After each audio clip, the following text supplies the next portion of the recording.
잠언서가 이제 31장으로 끝마치게 되죠.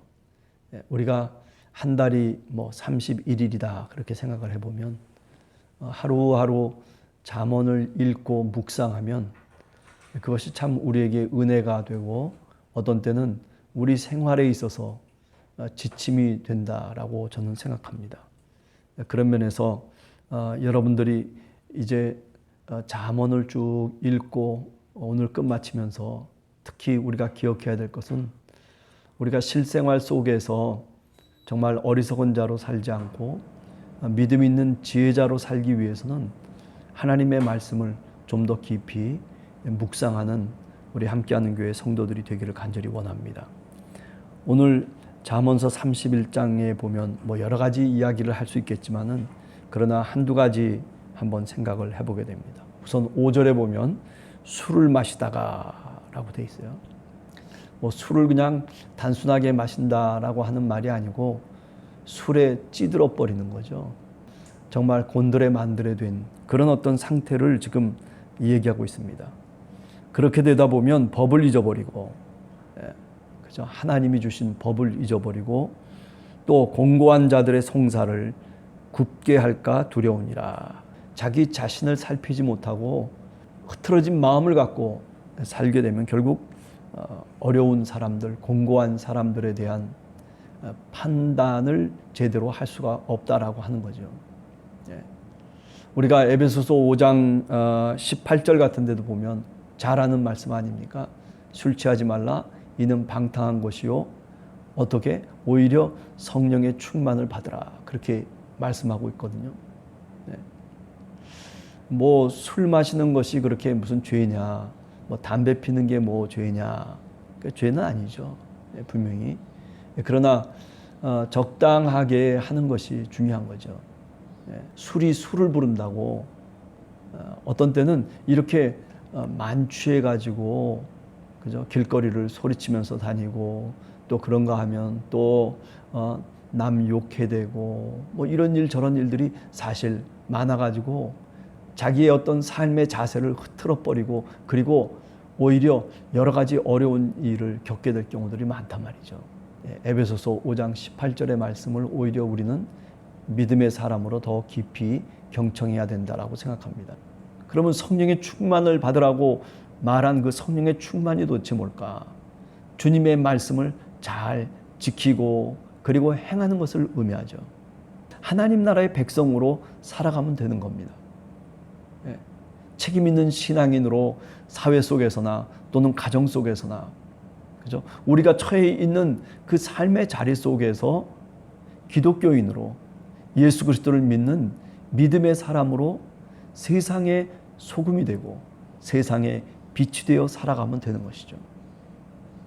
그게 말같이 쉬운 일이냐라고 또 반문할 수도 있겠지만은 그러나 그렇게 마음을 쓰는 것을 하나님은 우리들에게 원하시고 있는 거죠. 우리에게 무슨 완전한 것을 원하시는 것이 아니죠.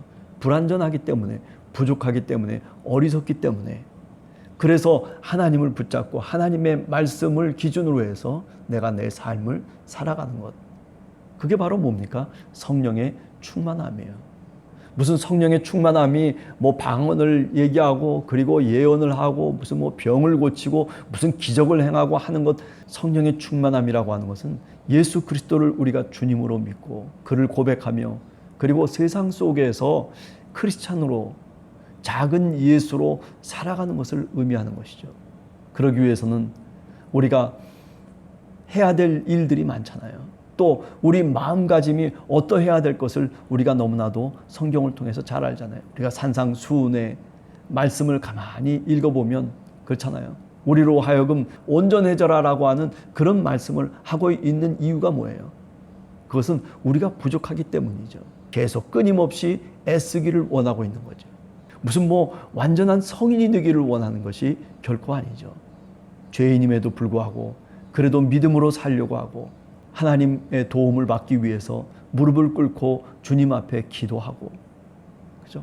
하나님께 예배를 드리며 그리고 하나님이 그 예배를 받으실 수 있도록 내가 내 삶의 자리 속에서 거룩하게 삶을 살아가려고 하는 그런 몸짓과 그런 마음을 갖고 살기를 하나님께서는 요구하고 있는 거죠. 따라서 우리에게 중요한 것은 뭐냐면은 행동도 중요하지만은 그런 마음가짐을 갖고 내가 그런 인생관을 갖고 내 삶의 철학을 갖고 살아가는 것, 그것이 바로 뭐냐면 성령의 충만을 받는 것이죠. 여러분과 제가 성령의 충만함을 하나님으로부터 받는 신앙인이 되기를 간절히 주님의 이름으로 축원합니다. 자, 그리고 난 다음에 8절과 9절에 이런 말 합니다. 너는 말 못하는 자와 그죠? 모든 고독한 자의 송사를 위하여 입을 열지니라. 이것은요, 그냥 단순하게 말을 못하고 그리고 정말 고독한 자를 얘기하는 게 아니에요. 이 히브리어의 뜻은 물론 그런 뜻도 있지만 그걸 넘어서서 그죠? 말하고 싶어도 그 조직 속에서 말을 못하는 사람이 있는 거예요. 마음이 눌려가지고 그래서 어떻게 할 수 없는, 내 사정을 내가 말하지 못하는 그런 사람들을 의미하는 거죠.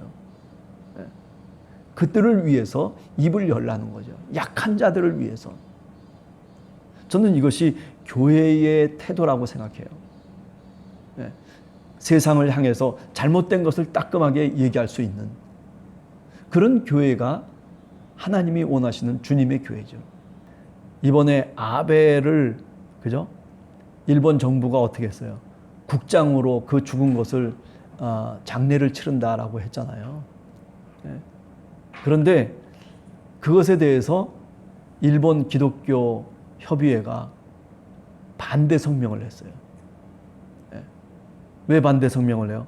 역사적인 얘기를 하면서 이렇게 국장으로 치르는 것은 이것은 일본 헌법에 어긋난다라고 하는 거죠. 인간의 평등법에 위배된다. 온 나라가 다 조기를 걸고 한 인간에 대한 숭배, 기독교 협의회가 그죠? 반대 성명을 했어요. 어느 누구도 반대했습니까? 일본에서? 아니에요. 아무도 반대하지 않았어요.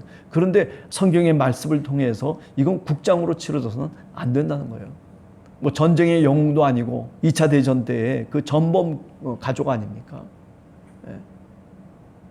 그러니까 여러 가지 이렇게 교회가 교회 나름대로의 정말 해야 될 일이 무엇인지를 알고 그 소리를 내는 거죠. 그래서 저는 오늘 8절과 9절의 이야기를 이걸 한 개인의 이야기일 수도 있겠지만 그러나 오늘 우리가 살아가는 국가 속에서 교회가 어떤 목소리를 내야 되느냐라고 하는 것에 대한 답이라고 저는 생각을 해요. 근데 입을 열되 어떻게 입을 열어야 되느냐? 그저 권력의 편에 있는 사람의 편승에서 입을 열지 말고 오늘 한국교회 목사들이 어떻습니까? 그저 권력에 편승해가지고 뭐 이쪽은 어떻게 뭐 그렇다 저쪽은 어떻다 뭐 해가지고 서로들 갈라져가지고 뭐 나는 보수다 나는 진보다. 아니 하나님을 믿는 사람들이 어떻게 그렇게 이야기할 수 있어요? 성경에 말씀이 있잖아요. 이것을 기준으로 해서 우리가 정말 올바른 가치관과 윤리관을 갖고 사실은 교회가 말을 해야 되는 거 아니겠어요? 가난한 자들을 위해서는 꼼짝도 안 하고 가만히 있으면서 어떻게 저렇게 하루하루를 살아가는 힘들게 사는 사람들을 위해서라면 입을 열지 아니하면서도 그러면서도 정치하는 일에 있어서는 그저 소리를 크게 내는 그것은 교회의 모습이 결코 아닙니다. 9절에 보면 너는 입을 열어 공의로 재판하고 공고한 자와 궁핍한 자를 신원할지니라. 그들을 대신해서 권력을 향해서 뭔가 얘기할 수 있는 그런 교회가 그게 사실은 정말 교회죠. 그저 힘 있는 자의 편에 서가지고 그래서 좋은 말만 하고 사실 우리가 정부 강요 중에 기독교인들이 얼마나 많이 있었습니까? 아니 대통령 중에도 기독교인들이 얼마나 많이 있었어요. 그런데 정말 성경에 있는 것처럼 우리의 지금 기억 속에 있는 대통령이 누가 있어요? 그죠? 정말 기독교인으로서 가치관을 갖고 살아가는 그래서 그 삶의 모범을 통해서 많은 사람들에게 영향력을 끼칠 수 있어야 되는데 그런데 그게 아니에요. 기독교라고 하는 것을 슬쩍 갖고 와가지고 자기 뭔가 권력을 차지하기 위한 하나의 방편으로 사용하는 사람들이 얼마나 많습니까? 권력을 갖고 있는 사람들만의 이야기가 아니죠.